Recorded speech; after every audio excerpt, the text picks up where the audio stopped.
Welcome to Courtroom Watch. I'm Daniel Leach. I'm your host. I'm here with Eric Jones, Connie, and a bunch of other people. I want to welcome Teresa here. She's my special guest on the show today. And we're going to be doing an emergency phone blitz for medically kidnapped Tania McCash. We have a post here on Courtroom Watch with plenty of details, but we do have a special guest with us today, and we're going to be starting the show out today with starting the show out with a prayer.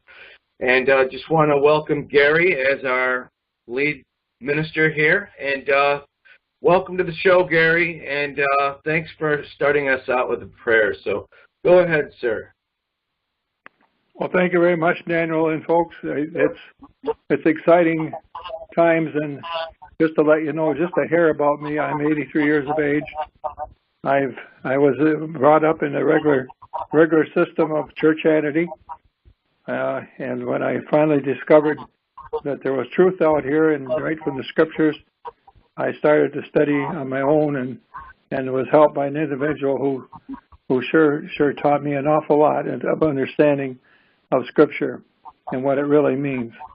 So we get a lot. We got rain today, and I want to thank our Father first of all to separate that out. That we want to thank Him for the prayer, for the rain, and we've been praying, heartily for the rain to come, because it's very clear that the rain would not be a problem if we would just follow the laws of the Father. He says in Leviticus chapter 26, verse 1 through 4, if you do my statutes and you do this and you do that and you do something else, and these are all the ordinances and all the laws, and obey the Sabbaths and such. He says, then in verse 4, he says, then you will get rain in due season, and then your crops will last from one year to the end of the year, and you'll always have food available. So that was very important, but this is what he charged the Israelites of old to do. And since I understand I'm an Israelite, and my brothers are Israelites, we have now come to understanding that this word is directly for us. So with that, we come to our Father, asking Him for a blessing upon the 12 tribes of Israel. These are the folks that's going to be the ones that are taken up and remembered at the end times. There will be 12,000 from each tribe. What a wonderful day that's going to be. But until then, we must pray consistently. And we have a lady friend, I think it's Tania and McCash, and I think that we need to put a little prayer around her and a hedge of protection. Because as we all know today, Father, you know better than we, that our conditions in our country, we're not living safely in it anymore like we would back in the days of Leviticus. So we ask that you give a form of protection, whatever you would make the decision to be, and that we would pray and support that decision that you do to put a hedge around her and give her the safety, give her protection in this evil system that we're involved in. And Father, as we reach out with each other, we pray for understanding, and we pray, Father, that as we do this together, we'll understand from Scripture what the truth is, not what Gary Don has to say, but what the Scripture has to say to Gary Don and other folks, and that will solve a lot of our problems. But Father, we thank you for the opportunity to be able to visit and be able to share the gospel of our Father, Yadibahi. That's his name in the Paleo Hebrew. So we say, bless you, and may Yadibahi bless what we're participating in today. So be it. Well, thank you, Gary. Thank you very much. Want to introduce Eric. Eric's our co-founder of Courtroom Watch, and he's been following this case pretty closely.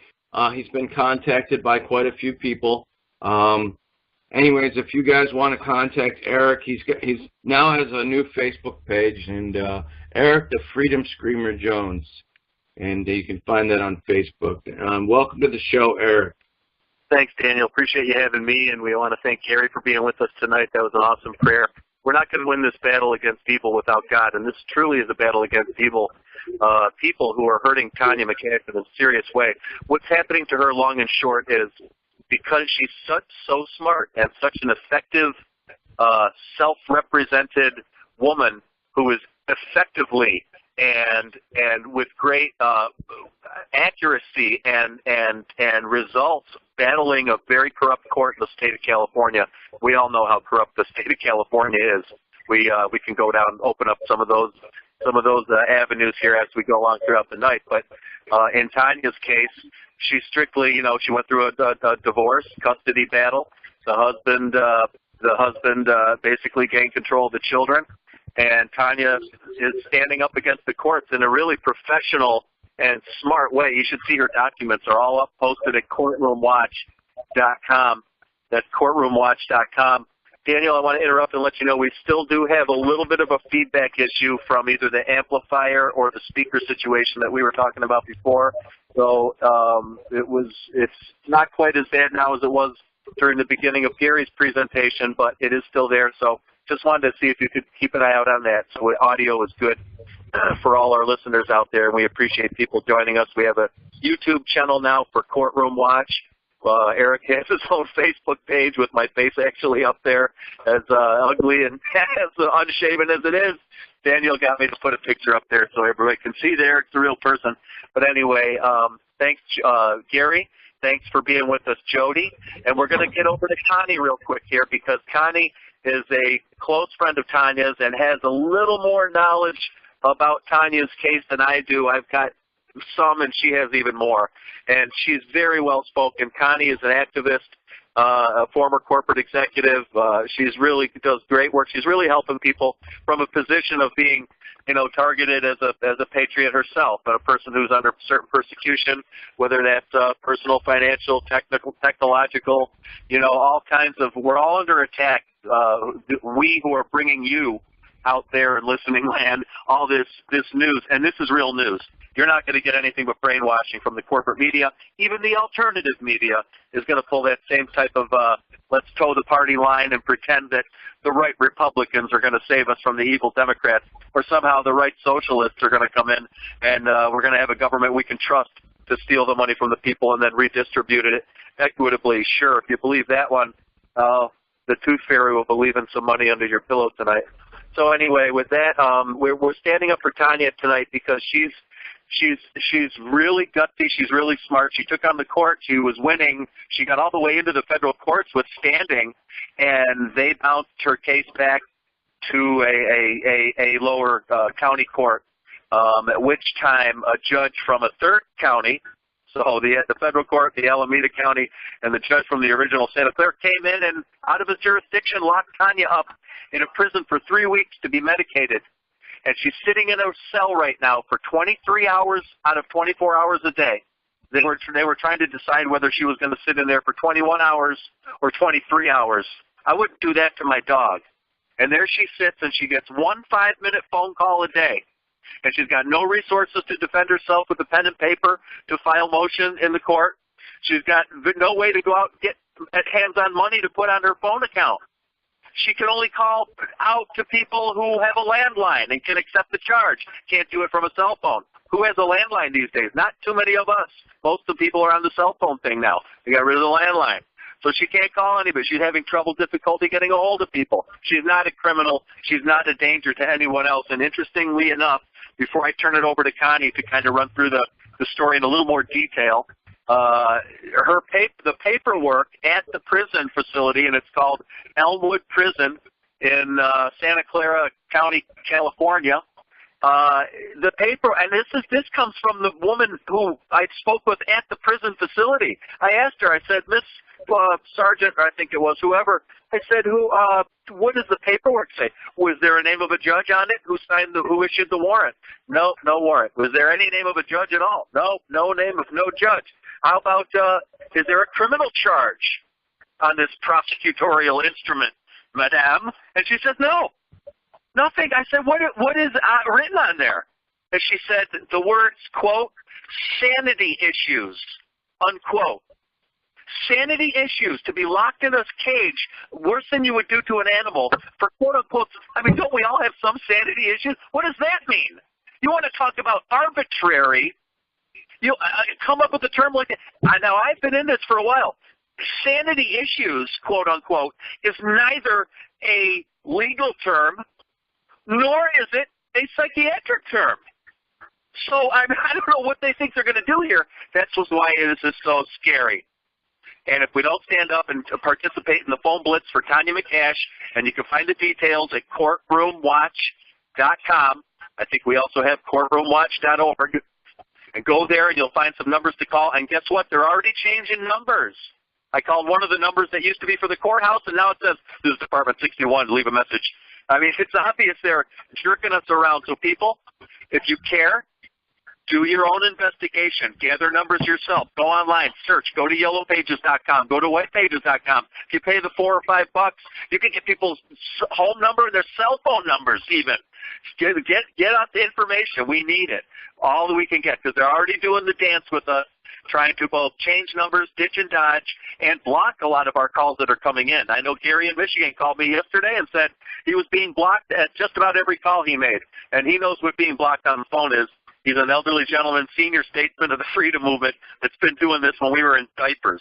So anyway, with that, I'm going to turn it over to Connie to explain a little more about Tania's case, how the custody battle, turned against her, what happened in the first, couple of years of court, and how she wound up where she is, and the 3 or 4 or 5 major complaints she has about jurisdiction, etc. So with that, I'm going to thank very much and welcome to the broadcast. Connie, would you please tell us more about Tania McCash in California and her current predicament? Yes. Thanks, Eric. So Tania, over a year ago, she was attending a hearing because her husband, who claimed that he had a restraining order against her, he said he was afraid for his life, yet he kept on violating that own restraining order. She provided those types of documents to her lawyers. He would call her, send her emails, and he would come within 25 feet of her. So he really wasn't afraid of his, ex-wife. But anyways, that restraining order was expiring. She attended the hearing. It went on for more than 3.5 hours, but she left after 3.5 hours. What happened after she left was the ex-husband and his attorney, Dennis Luca. I think Dennis Luca's father was former chief of police of San Jose, where Tania lives. But anyways, they asked the judge to extend the restraining order for 5 years and also tack on her daughter. So the judge did that. Tania was not aware of that protective order. They have no proof of service. She was never served a copy of that order. The next morning, she went to the elementary school just to get a glimpse of her daughter and say hello from a distance like she normally does. And the principal chased her off the school property and gave her a hard time, according to Tania. Tania then went to the San Jose police to complain about the principal, and they put her in ankle shackles and handcuffs and hauled her off to jail and said she was violating a protective order. So it turns out the principal and the school knew, the police knew. She later found out her husband was actually watching as she was at the school and the principal was doing this. And yet she herself didn't know. To commit a crime, you have to have intent. There was no intent to commit a crime. She didn't knowingly commit a crime because she never received a copy of the protection order, number one. Number two, when this case has been going on for over a year, and instead of allowing Tania to defend herself because she's been, screwed over by so many lawyers, and she trusts herself more than a public defender or a lawyer, she kept on arguing the point that she never was served the protective order, nor was she aware of it. They would talk over her and interrupt her, according to Tania, and And, and then they started, the judge implied that he thought she needed medication and to get psychiatric or professional health help. And then he court-ordered her to see a psychiatrist. Now, meanwhile, Tania, very articulate, very intelligent, fighting the fight as hard as she can. I mean, she knows the Constitution, I think, more than many Americans, and she's not even from our country. She's here on a green card. She's a citizen of Slovenia and Canada. But anyways, she was trying to use common law. She was trying to get, she moved her case from Santa Clara County to Alameda County. Then she tried to move it into federal court. There were 2 criteria that she was supposed to meet, and she didn't meet both of those criteria, maybe because of not knowing how to file the paperwork, or I'm not sure. But anyways, I have the court document right in front of me right now. It's from Northern California U.S. Federal District Court. It's dated August 3rd, 2018. They dismissed it and remanded it back to Alameda County. Tania confirmed several weeks ago with Alameda they had jurisdiction. Now, because Judge Manley, M-A-N-L-E-Y, in Santa Clara, and Santa Clara County would not give up this case to Alameda County. And because he implied that she needed, he was acting like a doctor on the bench when he was telling her that she needed medication and, psychiatric help, and then court ordered the psych eval. Tania complied. She went. The first one she went to, they told her she didn't have to stay. She could leave. And she said, no, this is court ordered. I'm not leaving, because so that would have sent her deeper, got her deeper in trouble. But anyways, she did the psych eval. She knew it wasn't going to go her way, no matter how sane and intelligent and articulate she is. There's an agenda against Tania. Okay, so when the judge did what he did and said what he said to her, she filed a civil complaint against the judge. June 21st, he was served. He had 30 days to respond. His counsel responded on the 30th day with a demur. Okay, now that court date has been extended. So now Tania has, I think, until August 28th or 29th. Now he should have recused. Okay, so the first thing is she wasn't aware of the protective order that got her, arrested over a year ago. Number 2, she has a civil case where she's the plaintiff and Judge Manley is the defendant, and he should have recused himself from the case.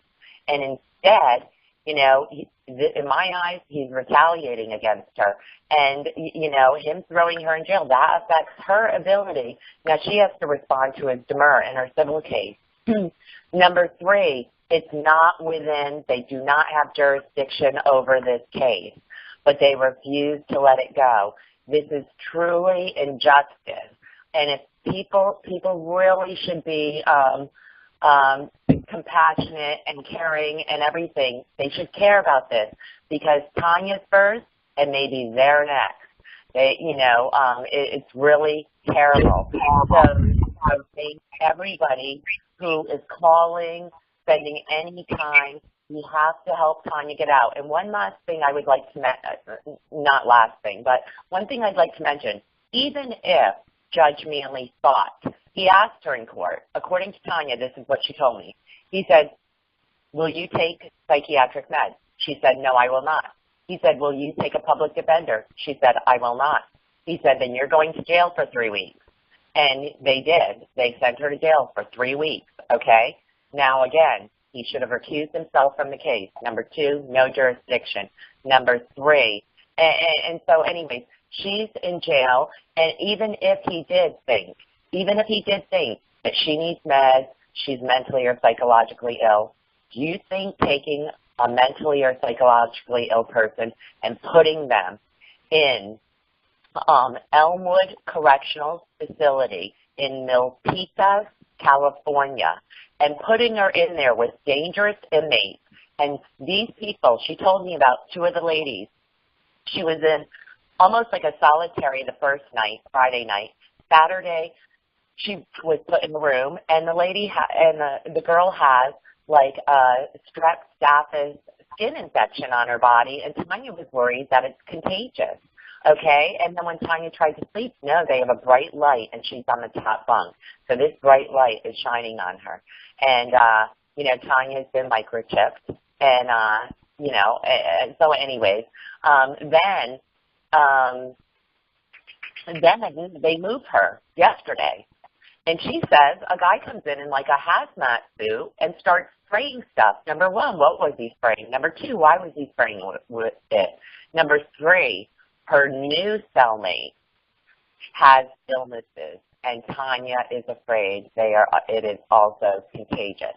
So if that judge really cared about the public, and you know, I mean, he obviously doesn't care about Tania, or you're not going to take somebody who you think needs psych meds and should be in a psych facility and stick them in with a bunch of dangerous, not all are dangerous, but possibly dangerous criminals who have illnesses and disease.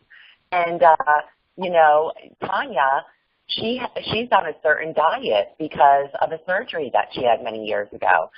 Are they accommodating that? No. You know, I mean, she's asking, you know, I'm trying the best I can, you know, to order her snacks online, and they make a lot of money. I'm telling you, the county and the judge are making, there's a lot of people making a lot of money every day that Tania's in jail. And, you know, I think there's multiple things going on. Number one, they're making a lot of money. They have a vendetta to take her down. If she doesn't respond to the, I'm sorry? I was going to say, expand before you move on. Expand on what you just said about making the money, because it's obvious that. Oh, what were you telling me before about Judge Stephen Manley being praised like he's a rock star in the media, because he's giving people the option of being forced medicated rather than going to jail. And you even brought up the veterans were involved, and it's so insidious when they try to force medicate the veterans. Can you talk more about Judge Manley's activities as a drug pusher for Big Pharma? Well, so I don't know a lot about Judge Manley, but after Tania mentioned him, I decided to look him up on the internet. And what does it come up with? A page full of him smiling. You know, he has a patch over his eye. There's nothing wrong with having a patch over your eye, but anyways, and he has his arms around, you know, he's shoulder to shoulder and arm with people who committed crimes. And in lieu of going to jail, he's saying if you take these, you know, psychiatric drugs and you seek medical help, you don't need to go to jail. So number one, is he keeping dangerous criminals out of jail and giving them medication, letting them do this option? But clearly, and there's even a YouTube video if you type in Judge Manley, and he's being praised for offering that option in lieu of jail time. But I can play that video right now if you want me to. It's a 2-minute video. In my opinion, he is an elected public or whatever public official misusing his position to push pharmaceutical drugs. Clearly, this is wrong. Clearly, this is wrong. I want to see his medicine free. I want to see what knowledge and experience. I know firsthand. I've worked in the medical industry for over 30 years. I worked for Pfizer for about 10 years. I worked for the FDA for 8.5. I had to study and do research with psychiatric antidepressant drugs when Pfizer was getting a drug approved. I learned a tremendous amount. I read the summary basis of approvals, the labels, the black box warnings, and I compiled quite a bit of research on behalf of the corporation that I worked for, because they were going for a reapproval because it got denied the first round. And I learned a tremendous amount. It is a very dangerous class of drugs.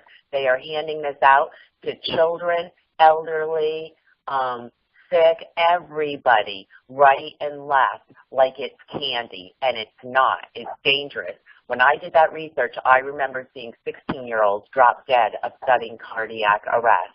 Many of these drugs cause weight gain. So if a person is depressed and they gain a lot of weight, I don't think that's going to give them a really good help their mental state about themselves. And anyways, Tania did contact CCHR. She was doing all the right things. She was reaching out. She trusted some people. She, to help her. And she has had many attorneys. Unfortunately, those attorneys weren't acting on her behalf. Right. So if she doesn't trust lawyers and public defenders, it's because she has good reason. It's not because she's paranoid or delusional or psychotic. Like I said, she took the online civics course on National Liberty Alliance and the Constitution course. She knows codes and statutes. She can rattle them off her head. She knows about Title 42 code violations. This stuff is going on over and over, and she has told judges and she has told police officers when they were we're doing a Title 42 code violation or whatever. She is really an amazing person. And, some psychiatrist or judge who knows her for 5 minutes or they see her for face value, do they ask to talk to somebody who she's been friends with for years or her family members like her father or her brother? No. They just render their opinions because they have an agenda. It is a predetermined outcome with what happened to Tania. But I believe that judge was acting vindictively, misusing his position and authority to retaliate against Tania because he is the defendant in that lawsuit. Yeah, continue. Yeah, so just based on those things, again, the three things, she was never aware of the protective order, nor was there a proof of service. Number one, this should have ended over a year ago, And number two, they kept on going back and forth, a misdemeanor, a felony, a misdemeanor, a felony. Okay, which is it? Is it a misdemeanor or a felony? She told me that Judge Manley told her in June that, I believe it was June, that you are incompetent due to your legal strategy. Well, her legal strategy was to fight the system and also sue Judge Manley for saying that she needed psychiatric meds and to be in a mental facility. So maybe he doesn't, of course he doesn't agree with her legal strategy because she doesn't agree with them and she's fighting for her rights. People need to know we have rights. We also have the right to fight for our rights. Instead of sheriffs taking Tania off to jail from the courtroom, what they should have done is they should have defended her constitutional rights. That court did not have jurisdiction. She was being denied due process, so clearly there's corruption at all levels. And Tania did quite a bit of research. When she was going through her divorce, the divorce judge, she found out how much extra money he got from the county. I believe it was around $300,000 or $400,000 above and beyond what his salary is. Many judges get extra benefits. Now, do they claim that on their taxes? Because there are some people in they are finding out what the judges got in extra benefits, and they are trying to turn them in. Judicial benefits, that's what she called it, Connie. Yeah, and so, and the county, they make money from people. There's a lot of people making money when people are incarcerated and in mental institutions.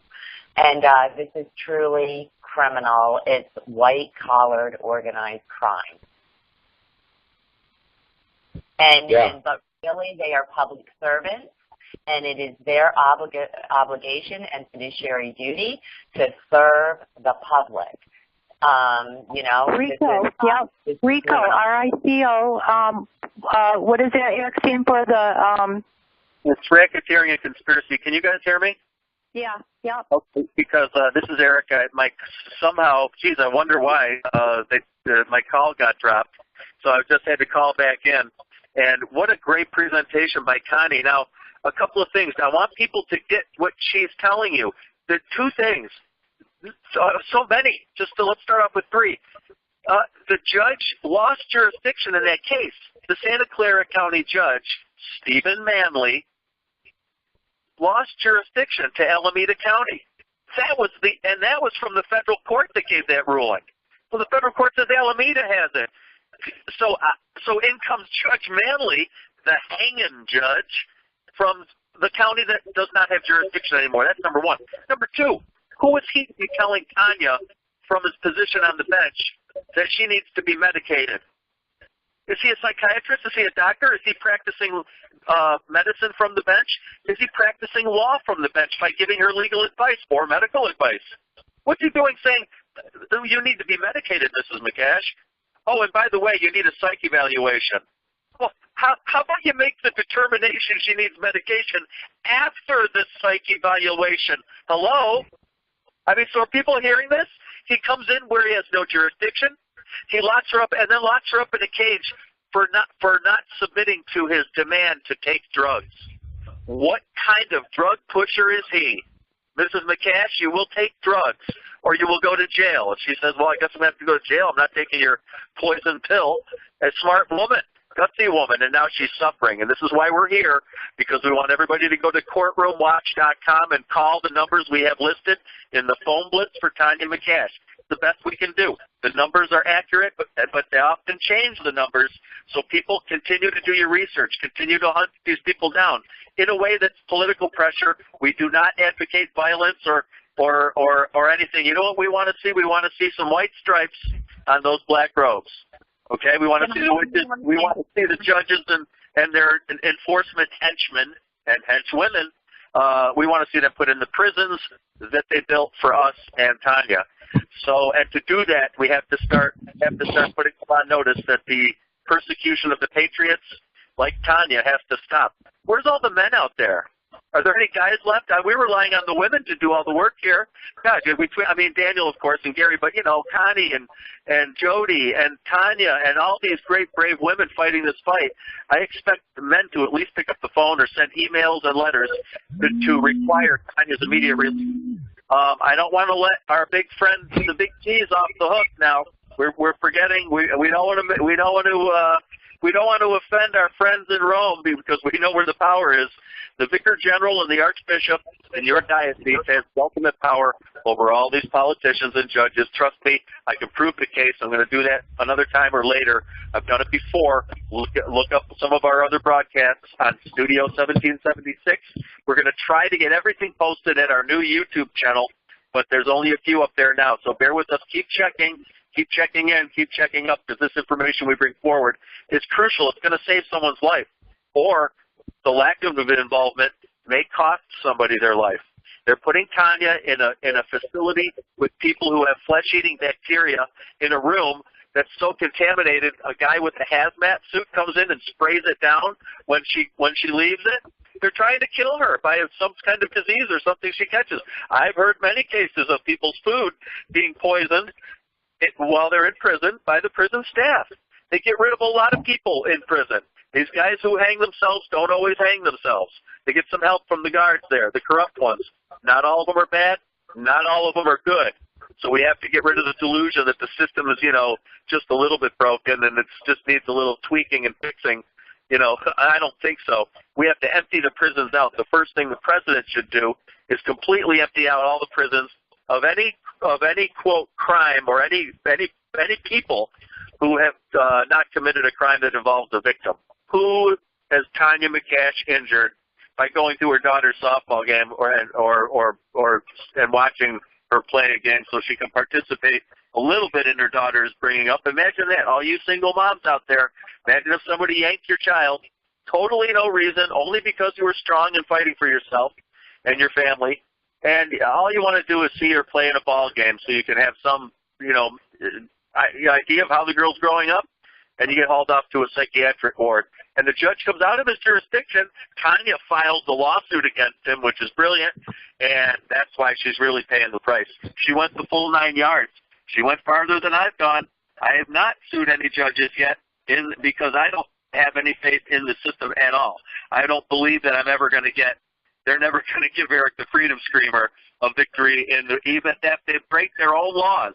They'll do it to avoid giving us a victory. So I have no faith in the system at all, zero, none.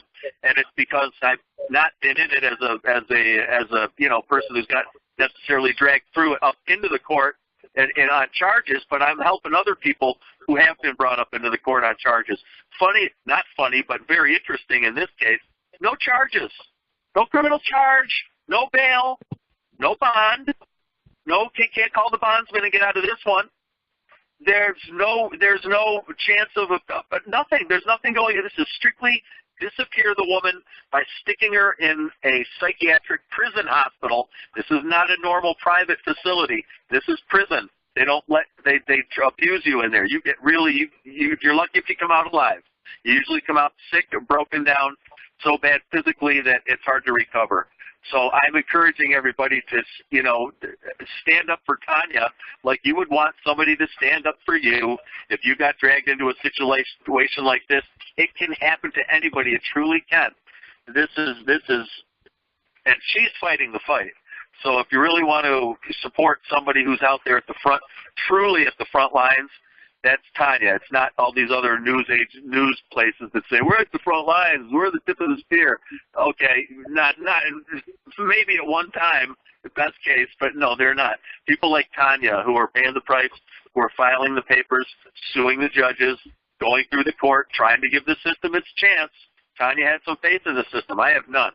But I give her massive amounts of credit for trying to get her day in court, her justice through the system. Unfortunately, this is what ends up happening. The system is so corrupt from top to bottom that as soon as you begin to take action against the witch's court, they'll make up stuff against you. They'll come out, they'll break their own laws, they'll violate their own procedure. The upper courts higher than them will cover for the lower courts. Very rarely do you have an upper court, disagreeing with the lower court. They circle the wagons because they're desperate to uphold the system. This is why there's not really many good ones, and I hope the good ones will really start making a difference and let's just go with the basics. No compliance, no enforcement. These laws are unlawful. These judges' orders are unlawful. Judge can say whatever he wants. Unless there's some henchman out there who actually grabs Tania and drags her away to the prison. And those are the guys really to blame. You can point the finger at Stephen Manley all you want, and we should. But how about the guys who are actually doing his dirty work? He couldn't tie his own shoes. These judges couldn't wipe their own bottom without an assistant or a servant or a cop or a sheriff or a bailiff or a government agent from a letter agency or someone from the military. They couldn't do it. They have to have the enforcement agents. And that's why I encourage people to go to courtroomwatch.com and also read our latest posting right next to Tania's phone blitz, The Corruption Process of a Law Enforcement Officer, a Paradigm of Occupational Stress and Deviancy, written by Francis McCaffrey or McCarthy. I believe, I forgot, his name's not coming to mind. You'll see it up there. It's a 26-page PDF of a very interesting thesis on the corrupting process that these enforcement agents go through to be able to get away with, to execute and get away with these unlawful orders, like kidnapping Tania McCash, tearing her from her daughter, locking her in a psychiatric ward for now, 21 or 22, 23 hours a day, solitary confinement. Now, if you did that to your dog, they would lock you up. The SPCA would come to your house with the Humane Society police, and they usually get escorted by the state troopers, and they'll come to your house and they'll take you away and lock you up if you lock your dog up in a room for 23 hours a day. And they're doing it to Tania McCash, who never hurt anybody. Think about that, people. And then do something about it. And you can start by going to courtroomwatch.com. And we encourage all you single parents who want to make a difference, be politically active, do something. We all have to stand up and do something. I got news for you. They really are the first people who are going to be in their sights are the ones who don't fight back. The cowards. They know who you are. They've got data on everybody. Where sites you visit, what you read, all your phone calls are database. They can listen to anybody anytime. If you're involved in the world in any significant way, they're gonna know who the fighters are, who the resistors are, and who the sheeple are. The ones that'll lay down and take it. And they're the first ones the wolves go after because they're an easy kill. Watch the lions. They don't go after the bull elephant or the water buffalo, the 32.5-ton water buffalo. They go after the baby. They go after the children. And the weak and the ones that won't fight back. So we ask you people to just at least make some phone calls and send some emails. Keep the public attention. So put links up. If you're too scared to make the phone call to the judge's clerk, which is no big deal, just call, voice your complaint, require them to call you back, or you're going to have to call every day until you get a call back. That makes them have to call you back and to at least put an end to the phone calls. We get 100 or 500 people doing that, makes a huge difference. Tania, it'll save Tania's life because they're going to try to get rid of her. They've got her in rooms with 6 people that have to be sprayed down with guys in a hazmat suit as she's being moved from one room to the next. Oh, and don't you like the part about the spotlight, floodlight being right on her all night while she's trying to sleep? Isn't that nice? I'm sure they're not giving her much food. According to Connie, she has to buy her own toothpaste and toiletries. How are you going to do that when you can't get to the bank and you can't get your hands on any money? You have to rely on people out there to put money in your commissary. That's a nightmare sometimes, but I encourage people to just go through the motions and do it. And Tania McCash, McCash, and she's in Elmwood Prison in Santa Clara County, California. And her PSN number is EEG, that would be Edward George 382. That's EEG 382 is Tania's PSN number. I guess that's her prisoner status number. I think it's something like that. And so they're making a lot of money on Tania right now. The judge is making money. The judge is sitting on the bench telling her that she better take a drug that he's pushing from the bench or she's going to go to prison. And she can get off of prison if she just takes the pill, take the drug. Think about that, people. I wonder how much money Stephen Manley is getting from Big Pharma or what kind of sweetheart deal he has. You mark my words, you follow his career, he'll wind up as the CEO of Merck or Pfizer or one of these multinational pharmaceutical companies. I'm sure he's got all kinds of deals cut with them. I know for a fact that his pension fund, the California Employees Pension Plan, is heavily invested in Merck, Pfizer, so he doesn't even have to have a sweetheart deal or a future gig with the corporation that he's selling their product through his position on the bench. Think about that. He's nothing more than a drug salesman. And he's not a salesman. He's a pusher because he's forcing people like Tania to take the drug or go to jail. And that was the deal in court. He said it. You're going to take medication? She says no. He says, then you're going to go to jail for 3 weeks. And they're going to try to forcibly medicate her. She's paying a heavy price. And this guy is so corrupt, and he's on the Internet bragging about giving people the option of jail or drugs. This isn't the first time with this Judge Manley. This is a pattern. This guy's a psychopath, and he's extremely dangerous. Look what he's doing to people. And I almost guarantee not one of these people that he's given the drug option for is a violent criminal. I can guarantee it's stuff like drug possession, selling drugs, driving with the 3rd or 4th DWI, maybe no victim, no crash, no accident, just ran into a roadblock after 3 or 4 beers, going out at night. They like to drink, That's what most DWIs are. They're not dangerous drunk drivers who need to be taken off the road. That's very rare. And you're not going to stop them with DWI laws. You're still going to get people driving drunk and killing people. It's never going to change. Only people that get sucked in to the new statutory state, the police state, the massive amount of laws and statute state, are the innocent, the more or less innocent people who just make a mistake or don't abide by the certain statute put forth by the attorney bar members who have gotten elected to the legislature and then passed all these laws that the court, who's also infested with bar members, are willing to enforce. And what is a bar member? That's the British. That's the barristers. The bar is a private organization registered in England, and All these lawyers with an ESQ next to their name are esquires. That's their title. That is the title of British nobility, and esquire is not an American thing. That's a British royalty thing. Okay, folks, wake up. So all these attorney esquires are committing treason every day by making a whole bunch of money doing things like this to Tania McCash. So please go to courtroomwatch.com. Call the numbers if the numbers have been changed or or one is incorrect. We do make mistakes. We try to double check and triple check. I usually call all the numbers myself first just to make sure they're right. And with that, I want to shift gears and remind people that if you really want to go to the top, and because you're wondering who's behind all this, I mean, obviously the devil, but who's at the top of the chain here and who's at the chain of command? You want to call the Vicar General. Okay, he's your local. He's the Roman Emperor's man in town. And all you have to do is go online and type in Diocese of Rochester, Diocese of New York, Diocese of Atlanta, Diocese of Tampa, Diocese of Salt Lake City, Diocese of Las Vegas. Type in Vicar General.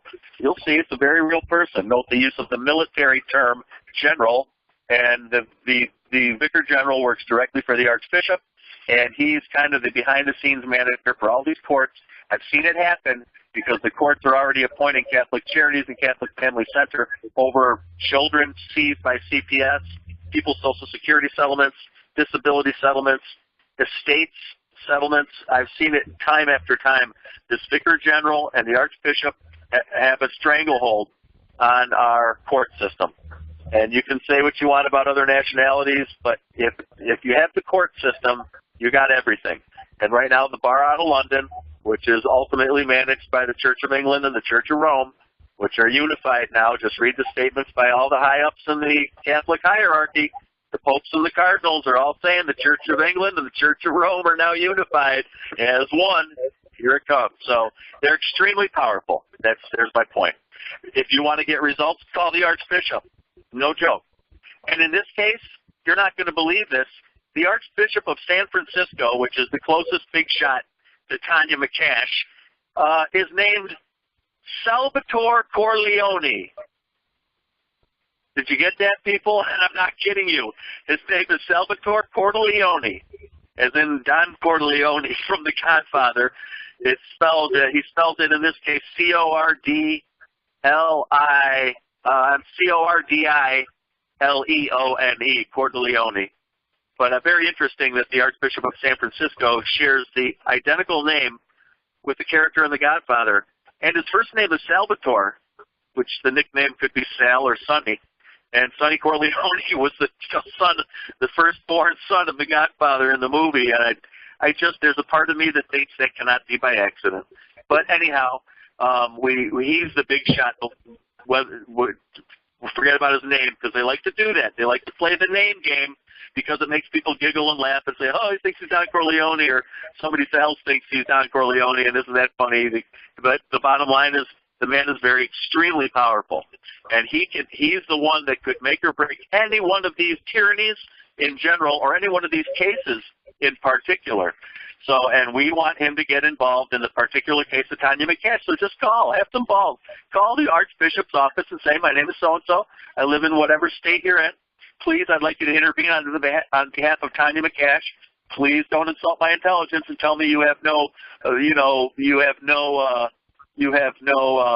authority or you have no power in this where you can't do anything baloney. They can do whatever they want to do. And we're requiring you, if you're a man of God, get involved, Mr. Archbishop. Do a godly thing. Do the right thing. Play on his conscience, or at least just put the pressure on him and let him know that we know he's the man behind the curtain. So trust me, I've seen this, and I can prove the case time after time through specific court cases that the Catholic Church, and unfortunately, is not doing godly work. They're doing political work. They're doing banking work. And because they are the largest bank in the world. Unfortunately, they're privately held, and it's hard to look into their books and see what's going on. But anyway, we encourage people to call the Archbishop Corleone. Phone blitz on Don Corleone, folks. Here we go, all right? So if you want to get a good laugh, that'll be the last laugh we're going to have, because Tania's suffering right now. She's in a room for 23 hours a day with one 5-minute phone call. Think about it. For standing up in court. This is another Anna Taylor type case. Stand up in court, does the right thing, knocks it out of the park, very effective, very smart, great paperwork, representing herself, and guess what? She's dragged off to the psychiatric ward. And we think we're living in the United States of America? Are you kidding me? People are going to cook hot dogs and eat brownies on 4th of July and think they're free? Are you nuts? You're going to kiss your children and say, oh, America's still the greatest country in the world. Are you kidding me? Trump's going to save us from stuff like this. He's not even touching this stuff. So this is why it's up to us. The fix is only going to be put forth by the people. Buy local, fix local. Trump's not going to fix anything. Neither is the King Arthur or the Tooth Fairy. It's up to you and me, everybody listening. And I'm not doing this for entertainment purposes. I'm doing this because I care about Tania. And I know it could be my ass in that sling, sitting in that room for 23 hours a day, wondering if anybody out there was remembering my case. Think about it, people, all right? Before you go to bed tonight, think about her sitting in that room, locked in a room for 23 hours with one 5-minute phone call. That means you've got to pick one person, and you can only talk to them for 5 minutes, and then they cut your call. Oh, and they charge you like $2 a minute, so every 5-minute call is $10. You're gonna run through money pretty quick. Who's gonna help you? Who are you gonna rely? You can't call anybody and just say, hey, can you run down to the bank and Western Union me a couple $100? That's not gonna happen. The hospital staff won't deliver her any messages. How do you communicate? She doesn't have her cell phone and her contact list with her and her iPhone. They steal that stuff from you when you go in, and then they feed you garbage food, if any. Put you in a room with, I've heard the rooms are cold and the beds are hard, so you can't sleep at night. And then in Tania's case, because I guess she's a woman, they're going to torture her a little extra by putting a spotlight right over her head while she's sleeping. Are you getting this, people? Are you getting the picture? This is how it goes in America when you stand for freedom. So, hey, if you want to be one of the sheeple out there, be known as a coward to the system, because the system will know you're a coward if you fail to get involved. Get involved. It's real simple. Make a few phone calls every day until Tania's out. Take 10 minutes for Tania. How's that? 10 minutes for Tania. All right? Every day. And if you're too cowardly to make the calls, at least pray on it. But that is not enough in and of itself. Because the Bible tells us in Psalms 94:16, who will rise up for me against the evildoers? Who will stand up for me against the workers of iniquity? There's a lot of evildoers that Tania stood up against. A lot of workers of iniquity that are very mad at her because she's standing up effectively. So you're going to let her sink or swim alone? That would suck. Wouldn't think about you being in there, people. So I hope I've made the case to get people active. Keep Tania's case alive. She's got to get out immediately. You just can't wait 3 weeks or 6 weeks or however long they're going to keep her in there. I've seen how this goes.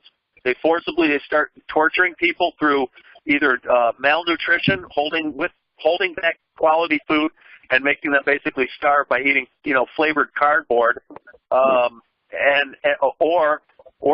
they make you sick by putting you in a room with somebody or a cell with somebody who's got hepatitis or something contagious that you could catch by saliva, or just name your disease. In this case, it appears the woman had something like a flesh-eating bacteria, and bad enough to where according to Tania, the guy came in the room with a hazmat suit. That's a full-body suit with a helmet and boots and everything, like in the movie Outbreak, and sprays the room down with some unknown chemical, which is probably worse for you even than the flesh-eating bacteria that they had in the first place. So this is what she's going through, and we're demanding she get out immediately. So people, please go to Courtroom Watch or wherever you got to go. If you think we're making any money promoting our website here, it ain't happening. I wish we were. We only do this to get Tania's case forward. If there's another place to go to find out about her, kudos. Let me know. I know she had some videos on YouTube. Some of them got taken down. Some stuff got blocked. She had documents she posted on Craigslist. I think in the comment section. She was a fan of Craigslist. So Tania McCash will be up there. Post her documents. Post her case. Post a video. She told me she had videos up there of her protesting or serving papers or something. I don't know if they're still up there. Find what you can. And share it with everybody. And do your own. This is why we're all, kind of a group of just everybody has got to do it on their own sometimes. I can't take you by the hand. We've posted numbers to get you started. We've given you the names of the players. The judge is Stephen Manley, M-A-N-L-E-Y. It's not very manly for Judge Stephen Manley to be attacking a woman through his position on the bench. So I think the chief, what do you do in that case? You call the archbishop, and there's a renegade judge dressed like a pirate, no joke, up on the internet. Don Corleone, go get him. Please, immediately, Tania's suffering. This is not a joke. Call the chief, and I don't know who it is yet. I haven't had enough time to organize all this and go as far as we had. Daniel and I were up to, 4 in the morning last night, Daniel, putting links up to everything that we bring, everything that we mention in a phone blitz. Whether it's, the police or the military, a certain agency, a certain organization, a certain NGO, certain individuals, we put links to it all, and multiple links where there was a couple of videos for, a couple of supporting documents or videos for each point we were making. And so we're putting a lot of time into this for zero money. I appreciate what Daniel's doing. Gary's here. He's not making any money on this. Jody doesn't do this for any money at all. She does it because she likes to help people. Same with Connie. They're all doing it out of the passion because, they realize if Tania's not free, you and me are not free either. They're going to get, this eventually comes for everyone, and soon, not like way late. And it could come in many forms. And so by speaking together with one voice on behalf of people like Tania, we can really send the system a message as well as getting Tania out. She's the first priority. But on top of that, you're sending the system a message, several messages. A, the group is not going to stand for it.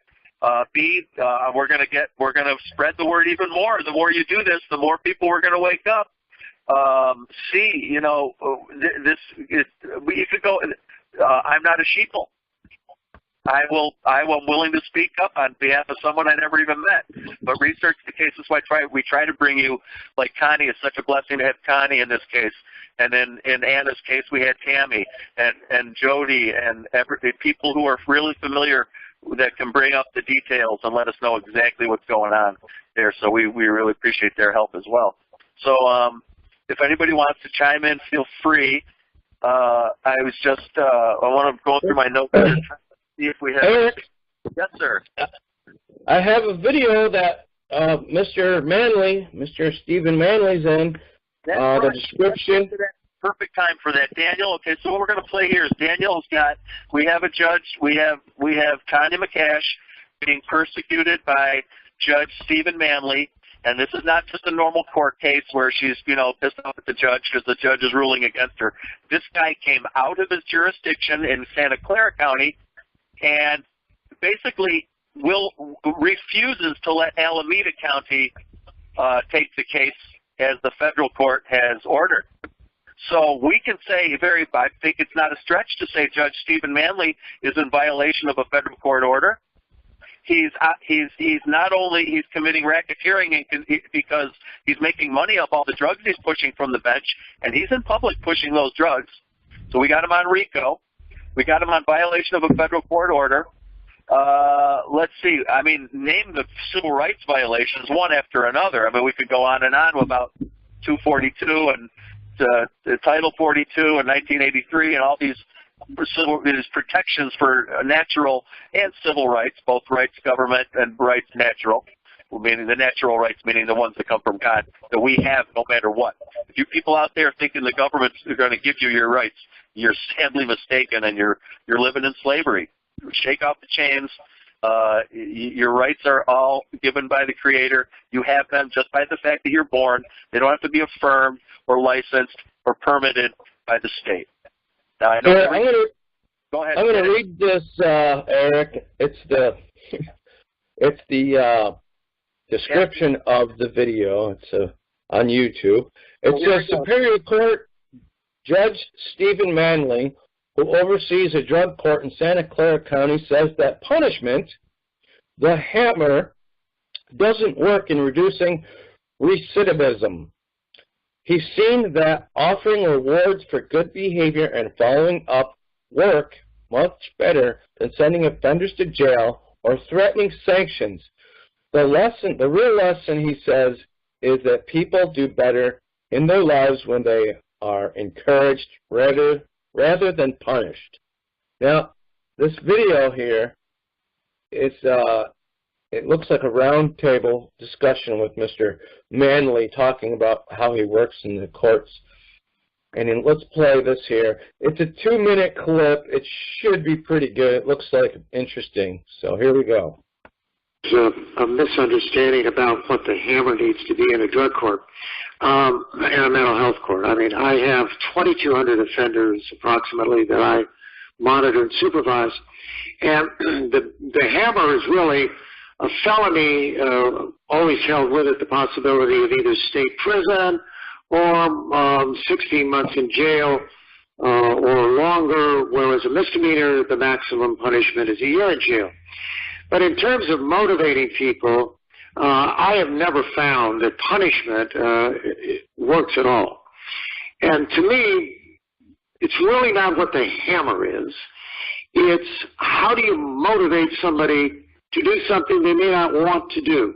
And you don't need as heavy a hammer as sending someone to state prison, because if you think about it, if your goal is to reduce recidivism and have somebody improve their life, if the outcome, if they don't do well, is you just send them to prison, well, then why did you start? You know, if that's the way you're going to end it up. You have to give people multiple chances. I don't agree with for example, I find flash incarceration as it exists in California is really not a very good tool, because 10 days in jail doesn't mean anything unless it's related to something someone hasn't done. Now, and then there has to be follow-up of what are they expected to do, and then you need to reward them. What we have learned in drug courts throughout the country is that you need to give 6 to 7 rewards for every one sanction. Now, if you think about that, the real lesson is you're going to get more out of people. They're going to do better in their lives if you encourage them than if you just hold threats over their heads that you never follow through on, or you do follow through on, or you just slam them in jail. Well, there you go. Hold on a minute. Holy S-H-I, you know what? Oh, my God. Now, are you getting this, people? This guy admitted at the beginning of that piece that he's running a drug court. And his solution is to get people on drugs? You're going to go on medication now to avoid prison? He's running a drug court. He's not even running a criminal court. Not one person that comes through Stephen Manley's court is a criminal or has committed a criminal act. They're committing possession crimes. You got this in your pocket, you got this in your yard, you got this in your house. None of it's any danger. None of it hurt anybody. Look, and I'm not promoting drug use, but which is way worse, this Stephen Manley coming on, and listen to what he said carefully, people. I hope you were really listening. He said it's about something that someone hasn't done. He didn't say it's about something that someone has done. In other words, a crime. He said it's about something that someone hasn't done. He slipped up and told the truth and admitted it's not about crime. It's about people. It's about making criminals out of people because they possess an item. And then saying, because you had this item, you're now going to either go to prison or, better yet, take a drug from Big Pharma. So he's basically transferring people from regular street drugs, some of which are not super healthy, but some of them which are not super deadly, and putting them on Big Pharma drugs. So he's basically a drug transfer agent. You're not going to take that anymore. You're going to take this. I make money telling you to take this. He didn't really get into that. Boy, his drug court is taking people off one drug and putting them on another. Now, how sick in the head is that? And he's talking about the hammer, and that was absolutely grotesque. And when he said it all, when he said something that someone hasn't done, something that someone has not done, if you replay that, you will hear him say, don't play it again. It was sickening to hear that. Now, I'm glad you did play it once, but we don't need to do that. But I would like to, what I'd like you to do, Daniel, if you can hear me yelling in the background, is if I'd like you to play 10, 15 seconds and stop, and I can say, now listen to that. Listen to what he just said. He just said something that someone hasn't done, not something that someone has done. Okay, if you want to take criminals off the street, great. He's not about criminals. other than turning people into them by passing laws from the bar at the legislature. So all these drug possession crimes can now be considered criminal acts, and he acts like he's going to save people by putting them on, a better drug. Here, take Seroquel, which kills people, or take this antidepressant, which is going to make you commit suicide. All you have to do is look at the side effects of these drugs. Connie's with us tonight, telling us, hey, from the inside, she knows these drugs are lethal. You don't really have to be on the inside, or you just have to have common sense and look what's going around. So I find it very disgusting that Stephen Manley, a drug court of all things, he's not even in a criminal court. He's in drug court. He's juggling. He's getting people on the stuff that he's making money on.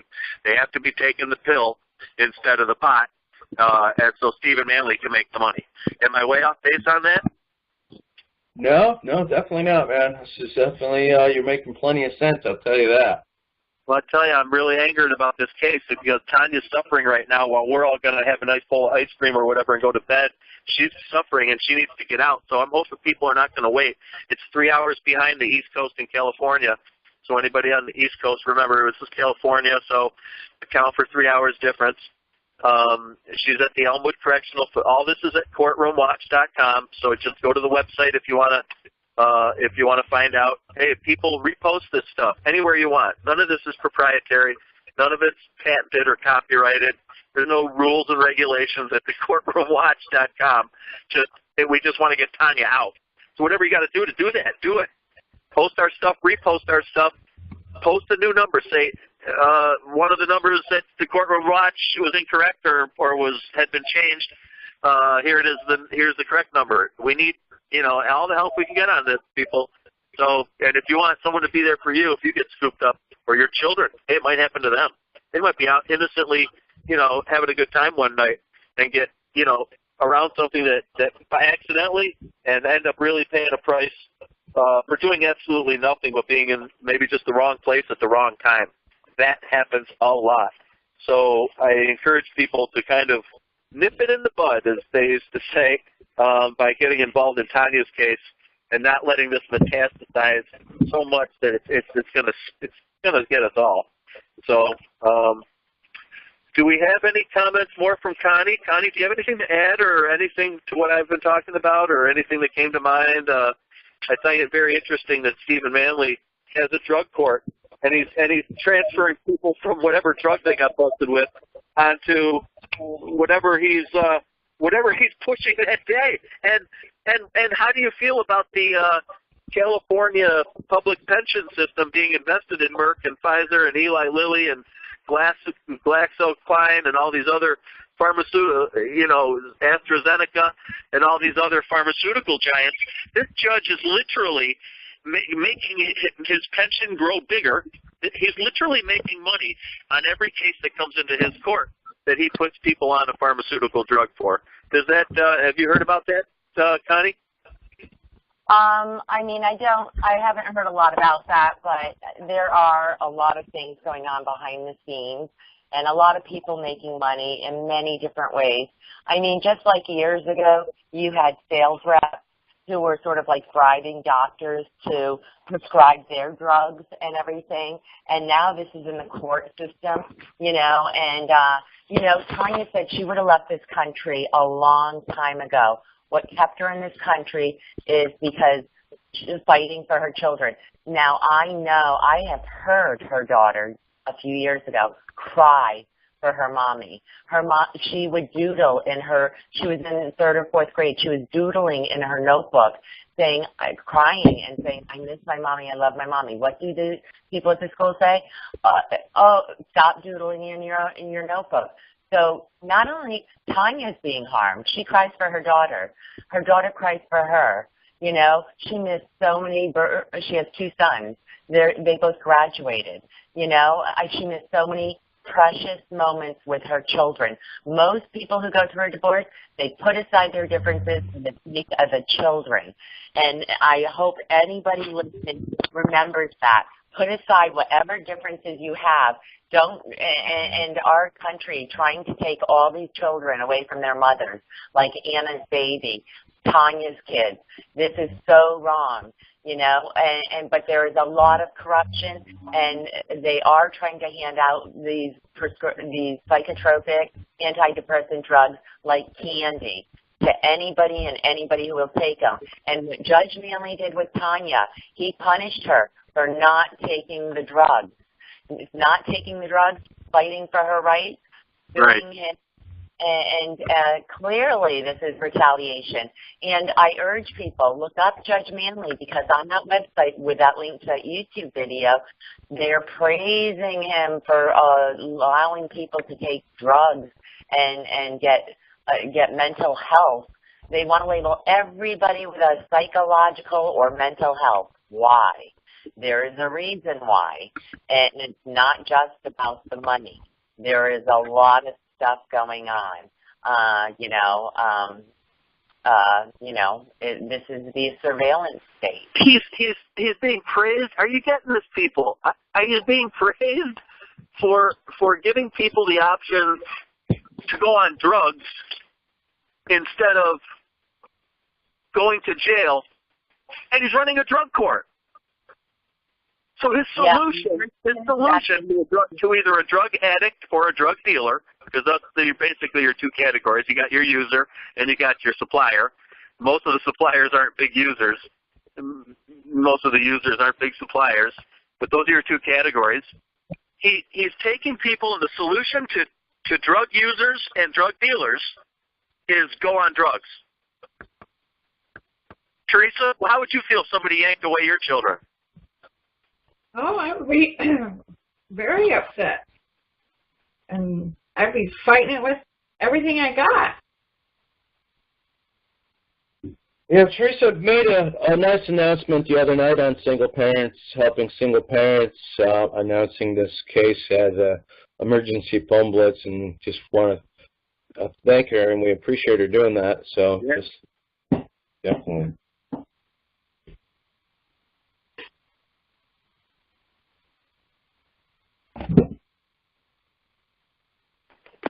Are you still there, Eric? Yes, I am. I just didn't want to hog the mic all night. I want to give everybody a chance to speak up. Gary, how does this? I just want to clarify. Can I clarify one thing? Tania did call me like about 4 or 5 times on Saturday and 4 or 5 times on Sunday, but yesterday no calls. So it's really sporadic whether she is, again, whether she's going to be kept in that cell for 21 hours, 23 hours, whether she can make a phone call or make 4 phone calls. But, clearly they are, this affects her ability to fight for herself. She has been fighting for herself, learning the laws, learning the Constitution, learning about common law, and studying the codes and statutes. But really they are limiting her ability to fight for herself and put her in there because they don't agree with her legal strategy and because she won't take drugs and she won't take a psych label. Now, one thing really important, Tania did do let me see. It's a living will, but it has to do with a psychiatric living will. I believe she might have got it from CCHR, and she writes out what her wishes are, and then she names me to be appointed. So if for some reason, say they, don't honor her wishes, then I would come next, and I would make sure that her wishes are honored in this psychiatric living will. So others may want to find somebody that they trust who will carry out their wishes and fight the fight for them if for some reason they are not in a position to fight for their fight, because they're trying to get more and more guardianship. They'll get a complete stranger to be a guardianship on people, and they get paid money too. They get paid money, and then they can have a say over your life. Do you want a complete stranger to have a say over your life and get paid for doing it? And in some cases, they manage their money. It's truly criminal and crazy what's going on. And having a stranger like Stephen Manley, who's so sick in the head. I mean, imagine that. Hi, I'm going to arrest people for drugs and then make the solution putting them back on drugs. Yeah, just a different drug. A drug, so instead of person A getting the drug money, It's a big corporation. And, yeah, are these judges and counties getting kickbacks? Just like when sales reps would go to doctor's offices and they were, you know, they can get kickbacks, you know, because they push their drugs instead of a different drug. I would like Daniel to go online while we're chatting right now and keeping the interest in Tania's case alive. I'd like Daniel, if you can, Daniel, go online during this. It sounds like you can because you were able to play that clip. What I'd like you to do is type in, and this is a nice little exercise, and we'll go through this kind of on air and live time here with our listeners, so our friends and people out there in single parents land and courtroom observers all around the nation and the world, and all our people out there who follow what we do. We got people in corporate America. We got a lot of government agents watching what we do, I'm sure. But I'm sure the Vatican is watching. So this will be kind of interesting. Okay, so here's what we're going to do. We're going to lay out our case that Judge Stephen Manley is committing RICO, which is racketeering and conspiracy, because it's interesting. Hold on, before you go on, I was here on Google or YouTube, and I found an interesting YouTube video of Santa Clara County court system. It says racketeering and honest service fraud allegations. And, I was just talking about that. So I was thinking, let's play that video. It's a 6-minute video here. Let's do that, and then I'll take up what I was saying. Go ahead, Daniel. Thank you so much. This is Daniel Leach, Eric the Freedom Screamer with Jody, Connie, and Gary in Michigan. And we're going to play a clip right now. Thanks for joining us at Studio 1776. Go ahead, Daniel.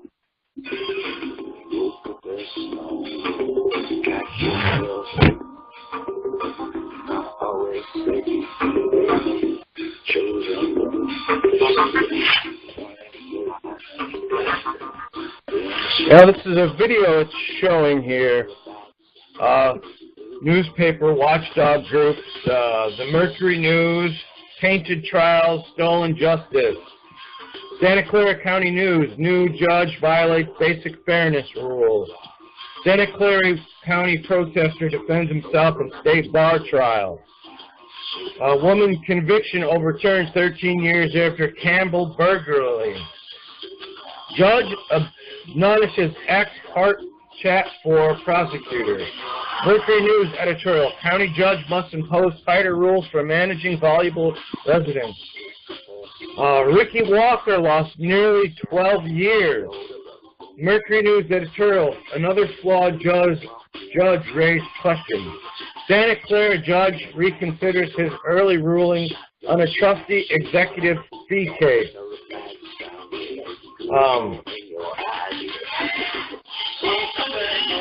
Sheriff releases protester after presiding judge orders his arrest. This is the raw, unedited footage of allegedly.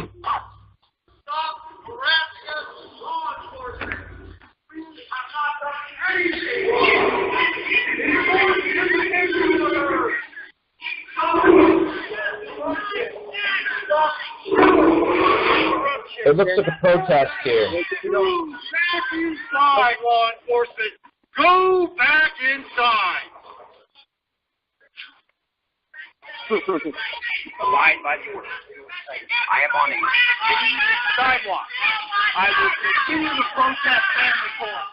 I am not doing anything wrong, law enforcement. This is my First Amendment right to be out here questioning my freedom, speaking up for my community. Thank you for your support. We are fed up with this corruption. You will not take us down. Daniel? Yeah.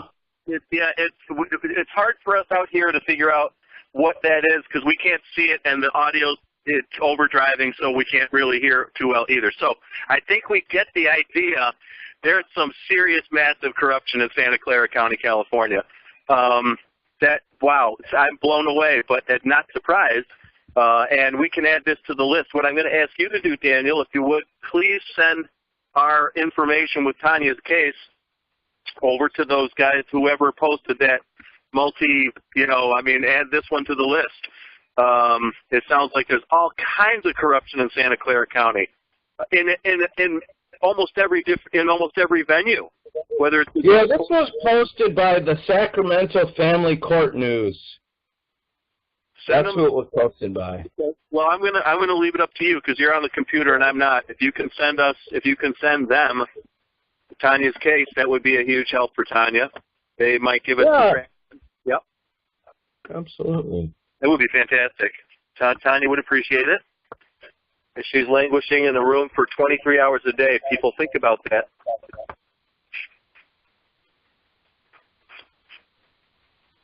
Excellent. Yeah, I just posted the link to our blog on their site there, Eric, so they should be getting that. Thank you so much. Yeah, we're trying to get Tania out quickly here, people. We're not going to let her sit in there for, any longer. That's ridiculous. This is urgent. I've already made calls to the facility and to the judge and to the I can't remember whether I've called the Archbishop yet. I wanted to go through the motions of the lower level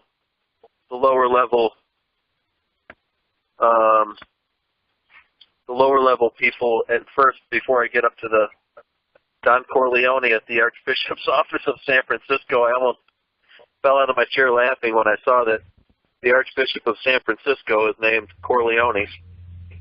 So we need people to call this week to not let this go past this weekend and get Tania out of there. And I would find the name.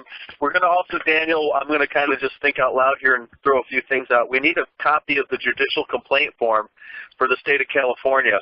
I know I'll be filling one out. And anybody out there who is outraged about this case, it's a really good way. If you don't like calling and talking to somebody and making your voice heard, you can write a letter or an email for Tania's release. Don't forget to write the Archbishop's office because that's where it's really going to be heard. The lower courts are hoping that you don't ever address this with the higher-up people. And there are higher-up people than the courts and then the federal judges and then your local congressman and senator. They're not the highest up. Daniel, I know you're familiar with Rochester. We have a man here named Arnie Rothschild. Yeah, Rothschild. His first name is Arnie, and he basically runs the state. This part of the state. He runs both. He's a Republican operative who's put 2 Democrats in office. So he's a perfect Republican. He'll assist the Democrats in getting elected.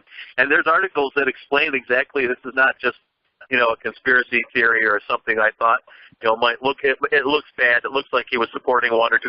No, I mean it's all out in the open. He visibly and publicly supported multiple Democrats, and he works for the Republican Party. I mean, so it just goes to show you that the bankers really do run both political parties. He also fired Kevin Williams, one of the world's greatest weather forecasters, loved by everybody, and a great patriot, too. And for coming out against global warming and saying global warming is a scam and it's a lie, and here's the facts and here's the numbers. He was fired from WHEC-TV, which is an NBC affiliate owned by Arnie Rothschild.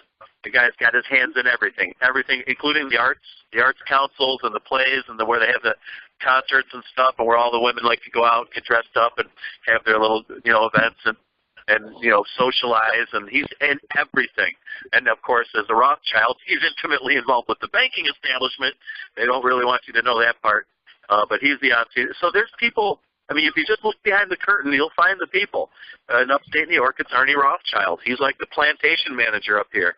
Anybody gets out of line, I'm sure he's got all kinds of power underneath him. People that make decisions that he would approve of. He delegates a lot out, I'm sure.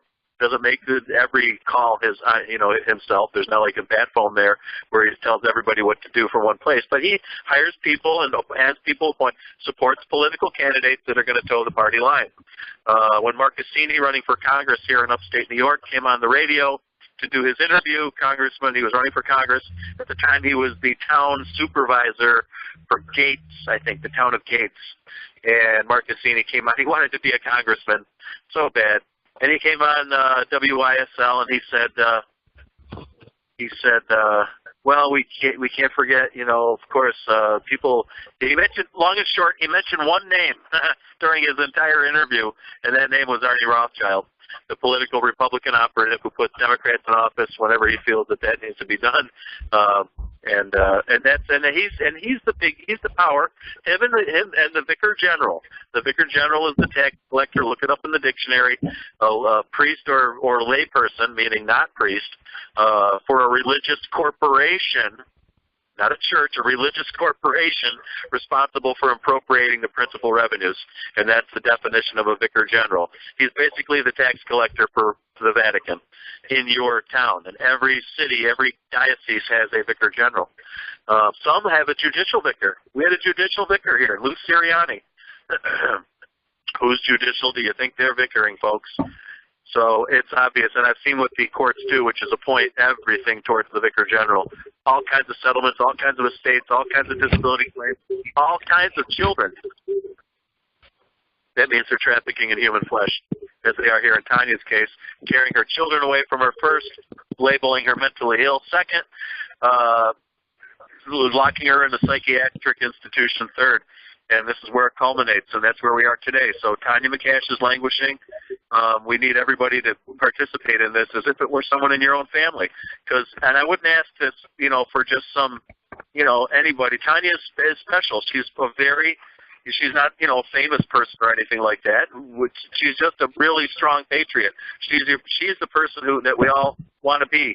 They would go into court, knock it out of the park, take the system right on head to head within the system. I'm not saying do battle physically, because we're not looking for bloodshed. We're looking for what do we call it? Restoration. Okay, we had our revolution a long time ago. Right now, we're trying to restore what has been violated, and what I don't like to say lost, because you never lose anything unless you're willing to give it up. As long as people want to be free and act like they're free in some way, and think they're free and freedom is a valid concept and it should be fought for, then you'll be free. Obviously, there are going to be tyrannies and hoops you got to jump through, and you may have to get a license to drive just to keep the cops off your back, but make it so you're out there getting a lot more bang for your buck for participating in the system and giving in. I encourage people to take back some freedoms, or at least since they're never lost, let's use the word cease the violation. They're violating. They can never take away your freedom. They can only violate it. If you're free, as long as you're breathing, you're free, because your rights come from God. So until you're dead, you're free. However, that has to be maintained and earned along the way. And it's never going to be a perfect freedom. There's always going to be tyranny and evil out there. But we do what we can along the way, and if nothing else, you can help one person at a time. Real simple. All right, the system's overwhelming. What are you going to do? How are you going to change it?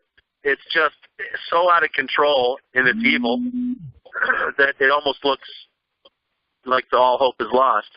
And at that point, just back up a step and just help one person at a time, one case at a time. And that's what we do. First it's this, and the second that, and then with Steve and Dean, and then Tammy, and then Jody, and then, we helped, Tyler, and then Anna. Now it's Tania, and it could be you next time, folks. So I'm just letting you know that it's though, whoever fails to get involved is making a big mistake, because it's going to come for you or somebody that you know or love, a friend, a family, someday in the future. That's how these things go. And once again, the people who don't stand up against it are well known by the system, and they're the first ones to be abused when it comes time to, the oppression, whatever form it may take. So, can I add a couple things? Sure. One thing that is super important, by them, with Tania's, when they arrested her for violating that protective order, which, again, she was not served and didn't know about. So I'm glad agents and people like that are listening, because she never had any intent to break the law. She didn't know she was breaking the law, or she wouldn't have gone to the police to complain about the principal. I mean, that's just absurd. Number two, Tania is a very caring and giving person. She has tried to help many, many people and exposed a lot of the corruption that was being done against other people. and I know that for a fact. Another thing is, oh, I forgot. Jeez. But anyways, you know, again, I know the most important thing. By them taking this charge and saying it's a misdemeanor, it's a felony, it's a misdemeanor, going back and forth, she found out that she is on a global watch list. Yeah, it's like ISCI or I don't know, something. She is on some global watch list. So she is like almost like labeled as a domestic terrorist. And that's what they're doing. I mean, she befriended somebody else. He actually ran for a public seat in his city or town, and he did a FOIA request with FBI, and they gave him over 200 documents, and they have him labeled as a domestic terrorist. This is a person who ran for public office, and, you know, he's fighting his fight. But I'm telling you, this is going on right and left, and I really think there needs to be a website. It needs to have, like, the first name, and then it needs to have the state, and then it needs to have the police that were involved, the city, the county, the judges that were involved, because this is going to show that there's a pattern. Because when things happened to Jody, there was a girl named Melissa in Georgia.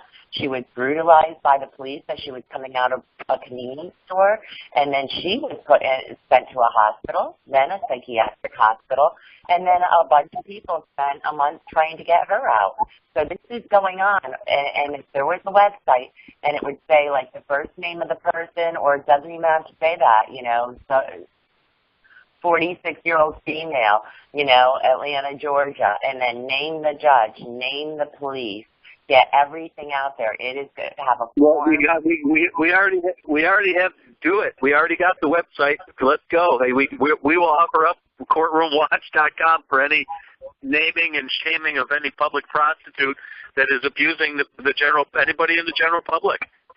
Yeah, I think it's going to show a pattern, and it's also going to show what areas it's happening more. But when you see the same judge's name over and over again, sure, and things like that. But again, the most important thing about Tania, they nailed her with this charge. They set her up, you know, not giving her the copy of not making her aware or giving her a copy of the protective order, and then getting her on this global watch list. And she's like a domestic terrorist on a global watch list. She violated a protective order that she never was served. So really, that she was framed. And as far as the judge saying, I want you to take drugs, are you going to take you know, antipsychotic illnesses, and saying no, right there, I mean, there's got to be a label for that. I don't know, there's got to be a word for that, and a legal word, like, you know, there's like bribery or whatever, but it's public. Well, in New York, the charge is public corruption. You could go to prison for that. Go online and type in New York representatives in prison. There's like 39 of them. You would believe it. I mean, one after public corruption, bribery, graft. There's all kinds of crimes they can be charged with. Well, you could get them on RICO. You could get them on violation of their oath. You could get them on public corruption, racketeering. Definitely, I mean, the racketeering's easy. So let me get back to real quick here, because I got off track and I just remembered I never really finished giving people their little, their project. This is a big project, actually. And I'll be brief and then get back to Connie. But I want to get this out there while I'm still thinking about it. There's so many things going on in this case and so many people involved that are trying to help Tania, and I appreciate everybody being with us tonight on Studio 1776. So the project is this. Since we're proving that Judge Stephen Manley is committing racketeering and lining his own pocket from the bench, okay, these are felonies, just go online and type in NASDAQ, NASDAQ. That's like, as in like the New York Stock Exchange. And then when you get to NASDAQ, actually you might even be able to just type this in directly. Type in the name of we'll pick your corporation. What are the 5 biggest drug manufacturers? AstraZeneca, ASTRA, capital ZEN, as in Nancy, ECA. AstraZeneca. It's 2 words, capital A, capital Z, A-S-T-R-A for Astra, and then the word Zeneca, Z-E-N-E-C-A. Okay, AstraZeneca. Type in NASDAQ, AstraZeneca. Type in NASDAQ Pfizer, P-F-I, what is it, a Z, Z-E-R, Pfizer. Type in NASDAQ, N-A-S-D-A-Q. What's another one? Argenta. Isn't Argenta A-R-G-E-N-T-A, I think, is a big manufacturer. We've got Bayer. So why am I doing this? Why am I typing all these in? Well, I will tell you in a second. NASDAQ Bayer. I want to go one thing at a time, and then I'll tell you why. But I'm asking people to write down the names of these top drug manufacturers. I'm going to probably miss a few, and forget there's a bunch of them. Did I say Bayer, AstraZeneca, Pfizer, Eli Lilly, and then you have Glaxo, G-L-A-X-O, is it? GlaxoSmithKline? GlaxoSmithKline, GSK. Yep, GlaxoSmithKline. What are some other ones? Give me 1 or 2 more, Connie, and then I'll get to the why we're doing this. Lilly, Merck, AstraZeneca, Bayer, Wyeth. Wyeth, W-Y-E-T-H, right. Okay, so there's a start, okay? And people, do your own research. I don't have it off the top of my head, but pull up the 20 biggest drug manufacturers, okay? That'll cover all the pills that Judge Stephen Manley is pushing from the bench. Okay, then when you get to the NASDAQ for that corporation, let's just say for now it's Bayer, because they just merged with Monsanto, and they're in charge of not only the drugs, they're in charge of the food now. Doesn't that give you the munchies? So Bayer, NASDAQ Bayer, or any one of those other corporations that we just mentioned, or any others that we forgot. And then look over on the left, and you'll see a list of, it'll say current quote and this and that, and where more about this. Over on the far left, there's a list of subcategories. And almost all the way at the bottom, there's one that says institutional holdings.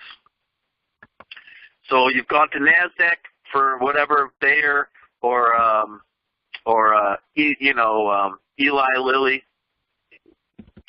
Merck, M-E-R-C-K, that's the one I was forgetting.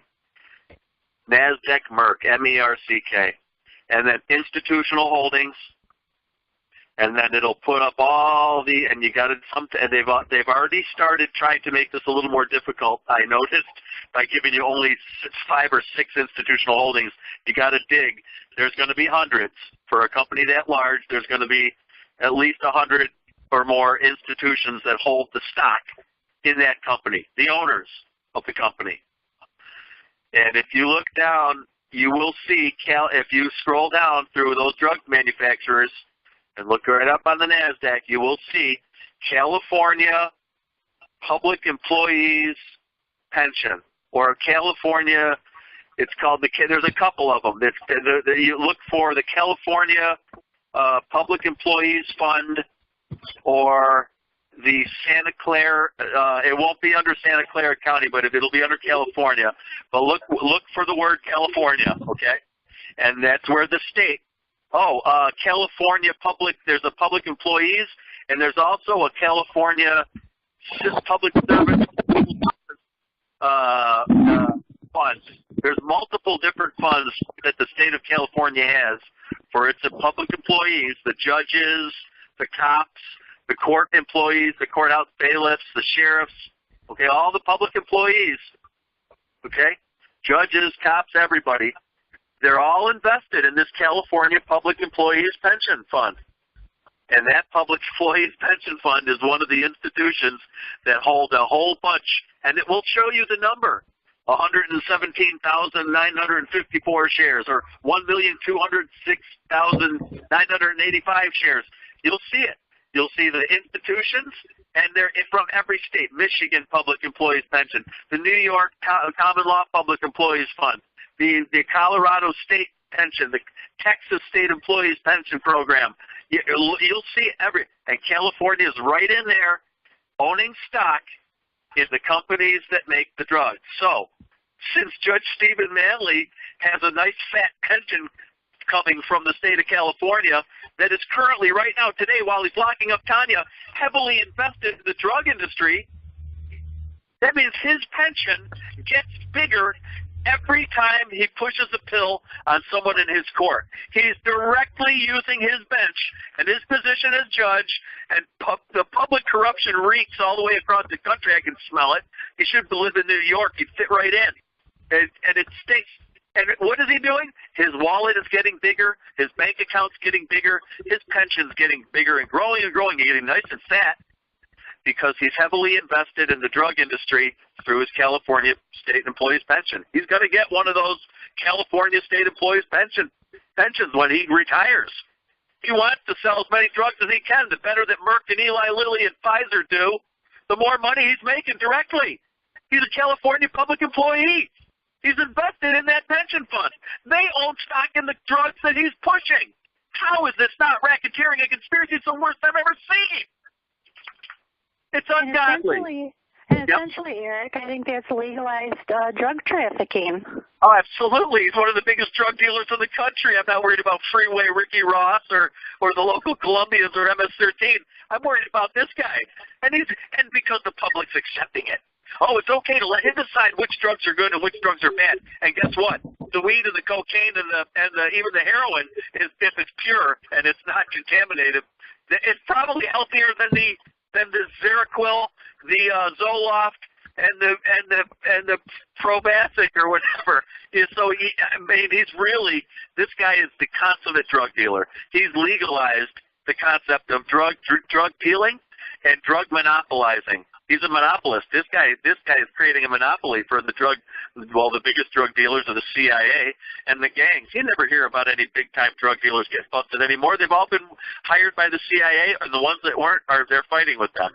And so you can be assured the drug war is the government's playing both sides. It's bringing the drugs in, and it's locking people up when they catch them using them. Just go online and type in Marines, as in the U.S. Marines, Kandahar, which is the province in Afghanistan, Kandhar, Marines, Kandahar, opium, 3rd Battalion, 6th Marines, Colonel Christmas. Well, Eric, the interesting thing about Afghanistan. Telling Geraldo Rivera, the guy with the cheesy mustache, that it's okay for the U.S. Marines and the military to be helping the local drug lords grow the opium and sell it because it's part of their culture, and this is what they do. And we provide them resources and security, and we also provide them alternatives. The alternatives never come. Look at Colonel Bo Greitz and what he went through in Vietnam with General Kum Sa, who wanted to get off the heroin business and get a legitimate crop going, and the World Food Program and the International Monetary Fund would not let him switch over to a legitimate crop because the CIA was the biggest buyer at the time, and they're flying it into the United States. Yeah, if I may, Eric, sure. And Vice President Pence recently said on a YouTube video, yeah, we're not coming out of Afghanistan, and it is so sad right there that our own government is perpetuating all of this insanity onto the people of this country. Yep, and they're perpetuating the drug trade. They make money on both ends. And now, of course, and why are we talking about this? Are we off topic here with Tania? No, not at all. They got Tania, the main crux of her incarceration is to get her forced, as far as the system is concerned, is to get her forcibly medicated. The judge has already said it in court, in public, on record. Will you take the drug? And Tania said, no, I will not. And he said, then you're going to jail. You sure you don't want to take the drug? I'm not taking the drugs. You better take the drugs, lady. I'm not doing it. You're off to jail. And this is the asshole running the drug court? Sorry about the language. I'm sorry to the single parents out there. I'll try to not do slip again. But, yeah, this is the guy running the drug court. The guy who suggested that people take the drugs to get out of prison, threatening people with prison, or take the pill that's going to make him money because his pension is invested in the corporation that makes that very same pill. He's literally selling the drugs of the company that he owns the stock in. That's what he's doing. And there's no solution. There's no solution. All he's offering is a dilemma. Yep. Absolutely. Well, isn't that what Chris would say, also say? I don't think Chris got on the call, but if he could chime in. The Hegelian dialect, is that correct, what he always calls that? Yeah, Chris, are you with us tonight? I don't think Chris is with us. I sent him a text. I'm going to do it again. So let's see. Yeah, I haven't seen it, Eric, and I'd like to say, a few more things. I mean, one of the things that I personally say is that, if we're given, okay, two choices, that's a dilemma, like I just stated. That's all the court is offering her, okay? That's not a solution. That's a lose for her and a win for them, okay, their choice. I mean, they act as though they're giving her a choice, but all they're trying to do is give her a choice of the lesser of two evils. It's not anything that's going to help her. The other thing is they're basically dictating that dilemma. So I always say it like this, Eric. One choice is a dictatorship. Two choices is a dilemma, okay? And that's what's happening with both of these right here. Both of those are playing out, but three choices is a true choice, okay? And there's no remedy here that she's being offered, as we're stating here. There's a lot of other things that are going on. I mean, Connie knows a lot about the pharmaceuticals because she worked, directly with Pfizer. I also, as a nurse, I'm very familiar with that. They tried doing this to me also, as you know. I went through the guardianship. They tried forcing the drugs on me. I knew too much about it, and I just want to encourage people out there. You've got to educate yourself because these people are not going to educate us about what we need to do. So educate yourselves.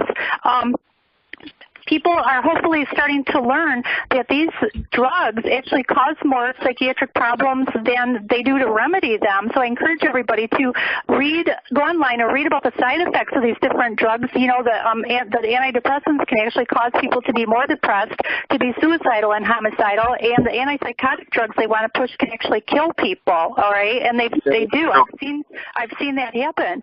So there's a lot of things, going on. A lot of this stuff that we're talking about, it's all interrelated because this is very wide and broad, kind of broad with what's going on with everybody. And I just want people to wake up and realize that this is not about class warfare. What it is really boiling down to is it's them against us, and that is it. We are fighting against, like Eric always says, the Nazis. Go look up the court case, Skokie versus U.S. The Nazis were brought here after World War II by the Pope. Yes, the Pope, okay. They won their free speech Supreme Court case, and that is why they are doing this to us. That is why they are trying to take away our First Amendment right to speech, okay. They are louder than we are, okay, and they use violence, and that's what they're counting on to win. We have to take a stand. We have to educate ourselves and support each other. Yeah, Daniel, I was wondering if Daniel happens to remember there was a post left on the website for me, or with my attention to my name, and it was in regard to a website. It was Stop Psychiatry or Stop Fake Psychiatry? Do you remember the name of that at all? And is that showing up anywhere near where you are now? I wanted to share that with people since we're talking about the psychiatric profession. Tania's case in particular, many others, Anna Taylor, Tyler Whitman, Chris Cave. We've done a lot of these, almost all Jody's. They're out there putting all of us patriots in the psych ward. Or they're trying to. So all right, everybody on mute, though, if you're not talking, okay? We got to have that. I hear barking dogs and all kinds of background noise. So if you want to talk, that's fine. But we got to go back on mute when you're not talking. Otherwise, it's going to screw up the overall audio. I think that's part of the reason. I'm not sure if I can find it. Another thing, Eric, that they're trying to do in general is they're trying to destigmatize quote-unquote destigmatize a psychiatric diagnosis, and therefore more people are more willing to receive those drugs thinking that they're really going to be helped on it, when all it's going to do is alter their mind. And, you know, Eric, I've kind of learned, and if Gary Don wants to say something on this, you know, if he feels otherwise, you know, I've always been under the understanding that, see, this is a battle for our minds and our souls, that our soul consists of our mind, our will, and our emotions, okay? So they're using these drugs to get into our mind, okay? They can alter our emotions, and they also want to override our own self-determination, which is our will, and we know they always talk in doublespeak, and at the same time, we know that it's about the estate that's always unspoken about, which is, you know, a related but not direct topic right here, and that's, you know, another form of all capital letter will. Jody, I want to stay on topic now. I don't want to get too heavy and give people 80 gazillion different overall huge nightmares to try to realize that are going on, even though it's all very true. Okay, I'll give you some information later for Daniel's website. People want to go down the yeah, we'll keep on topic. If people want to go down the rabbit hole, just go to courtroomwatch.com and read Tania's phone blitz. It's only about 2 paragraphs. It's really short because I can only fit so much in one text, and that's the whole point of it, is to blast it out to people in a short form. So I do it in a text, and it's not very long. And there's so many rabbit holes in there. You could spend a year researching everything that is in this, that is involved with this. And so, you know, I don't want to get people too overwhelmed with too many topics right now. I want to focus people on making phone calls for Tania, although I do appreciate the insight, and that is part of the broadcast. We do have to pull back and look at the overall picture, but I'd rather talk about one thing and dissect it and get into it than run over about 20 different topics, cramming them all into one kind of you know, presentation, because then people don't really, they get a little confused and they don't quite have something to. Okay, so if we want to talk about Rome, we can talk about Rome. Let's talk about the Vicar Generals. Let's look up the definition. It's a tax collector for the Vatican. Let's look at how they're involved in the local courts. Go into the courts and watch the Vicar General get appointed everything by the local judges. I've seen it. I can show you the cases. So people can't argue with that. So I would like, let's open, if we're going to get into anything heavy, let's open it up and slow down and talk about it, and so people can understand how it affects them, really. I got a call from a woman who didn't know nothing about Patriot Movement or the alt media or courtroom observers or any of that stuff. She was just a single parent. Her child was being yanked away by the local courts.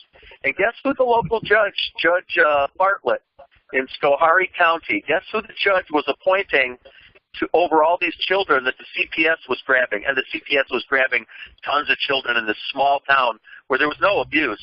They were just out of control, taking as many children as they could because of the adoption incentives program. Okay?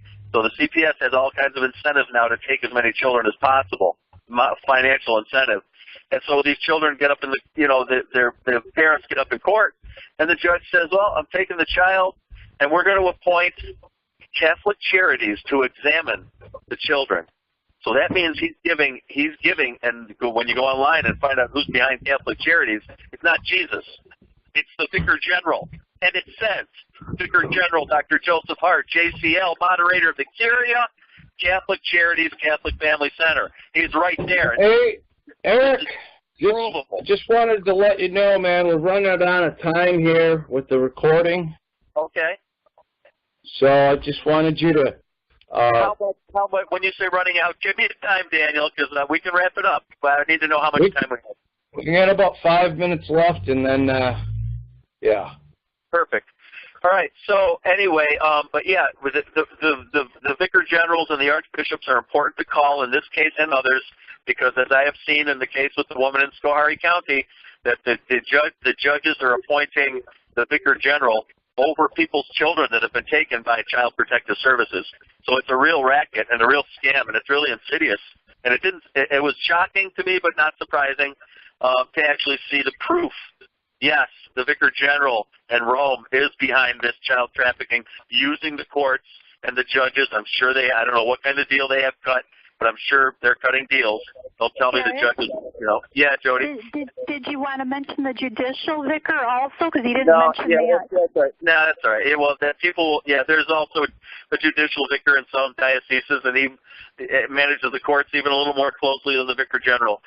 Judicial vicar is nothing more than the vicar general's helper, specifically focused on the courts because, once again, they are, but once again, Jody, I don't want to give people too much. If they start with the vicar general, they can work out there. From there, they'll find that there's also judicial vicars, and the Pope is calling himself the Vicar of Christ, and all this other garbage. So it's thinking I want to keep it.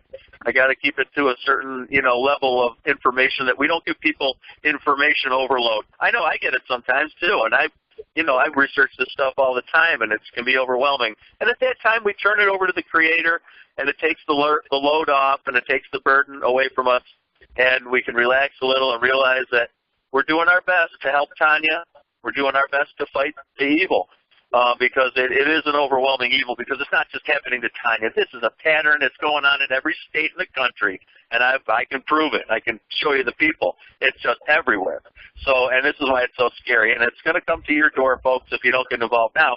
So get involved now, when all you have to do is make some phone calls, check up on Tania, keep her case alive, post, repost, blast it out on your Twitter, share it up on Facebook, post it on other people's Facebook if they don't mind. All kinds of links. Make a hashtag out of Courtroom Observer, or make a hashtag out of Courtroom Watch, and get people knowing that there is a place they can go and at least do something to help at least one person at a time. And Tania's an important person. She's really fighting this effectively. And when she fights it, she's fighting for all of us, all of you out there. She's fighting for everyone. So because these decisions resonate, it's called precedent, and the courts look at that, and everything resonates, and they remember. And so get involved on Tania's behalf. So go to Courtroom Watch. You can find out, how to help Tania. If the numbers are incorrect or if they've been changed, please get involved and do some research and help us get the correct numbers. I'm counting on everybody to do a little something or a lot of something. Do as much as the Holy Spirit is compelling you to do. I try to do as much as I can to a fault, and I realize that if everybody pushes it a little bit, we're gonna have a lot better life for us and our children. But we got to push it, and we got to buy local, fix local.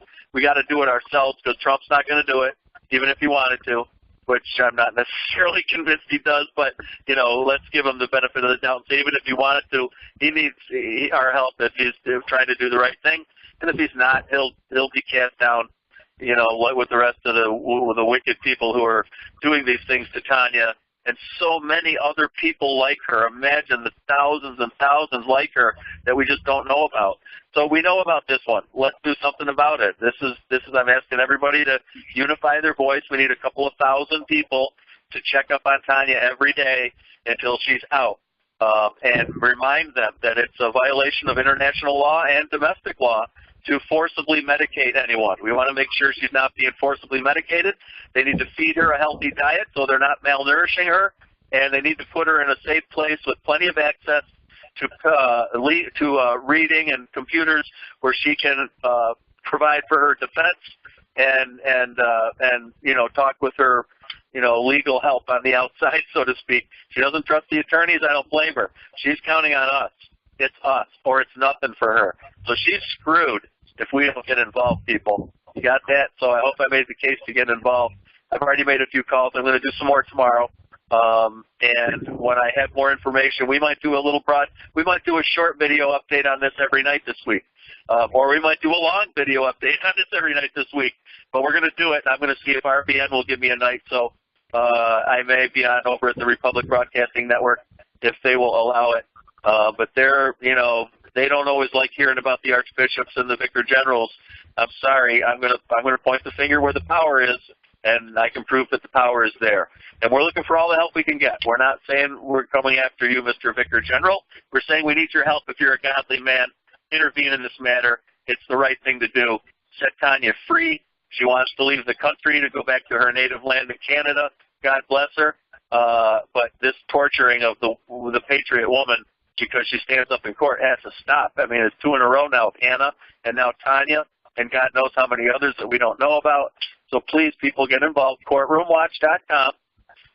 We're hoping all the single parents out there who are going to hear about this are going to get involved, because Tania is a single parent, very single and very struggling to get through this. And she really is nice. I've spoken with her on many occasions. She's really awesome. She's very caring, really smart, nice. She listens well. She speaks well. She's great. So I really always liked her. And or not. I don't want to use that in the past tense. I feel like she's gone now. Because you never know what's going to happen. You never know when they're coming out. They tried to keep Anna Taylor in there forever. No joke. They said, we're going to sign you in for life. I don't think so.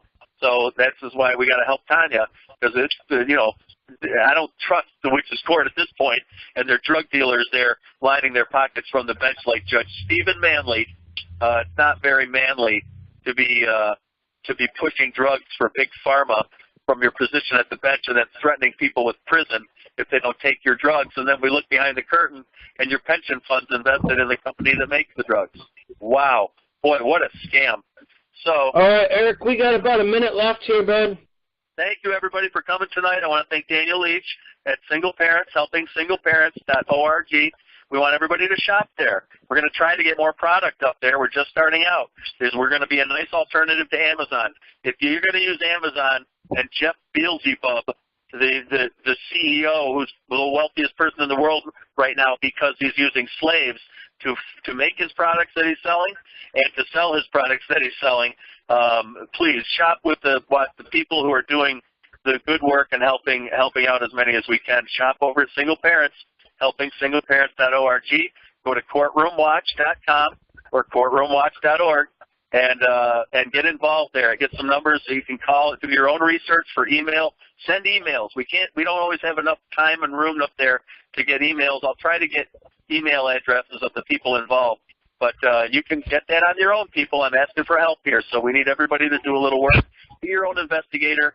Be a reporter for the Courtroom Observers and Courtroom Watch. And just tell whoever you're talking to, tell them you're doing research for Courtroom Watch, and you submit up your stuff, and we'll get it posted. We have the website. Send us your material at courtroomwatch@gmail.com. That's courtroomwatch@gmail.com. Thank you, Gary in Michigan. Thank you, Jody, for your wonderful insight. You're right on the money with everything. You know too much, but it's good. And thank you, Daniel and Teresa, for coming in tonight. Did I forget anybody? Was anybody else out there? We got Gary, Daniel, Jody, Teresa, and thanks to everybody for getting involved on Tania's behalf. Connie, thank you, Connie. You're so quiet back there in the corner. I knew there was somebody else there, really important. I forgot Connie. So, Connie, thank you so much. Keep going. Yeah. We're going to have Connie back on this week also. Connie's going to be a regular contributor, hopefully, once in a while. She's got a few minutes here and there. We're going to give Connie some more airtime because Connie's a wonderful activist and very well-spoken. Thank you again, Connie, Gary, Jody, Teresa, and Daniel. I think I got everybody that time. And thank you all single parents for getting involved on this. We need you. Talk to you soon. All right, well, you guys heard it. It was Eric Jones from Courtroom Watch, and I'm Daniel Leach, your host. I'm going to be signing off here. Again, thank everybody for joining us this evening. God bless, and we'll see you next time. Thank you. Goodbye.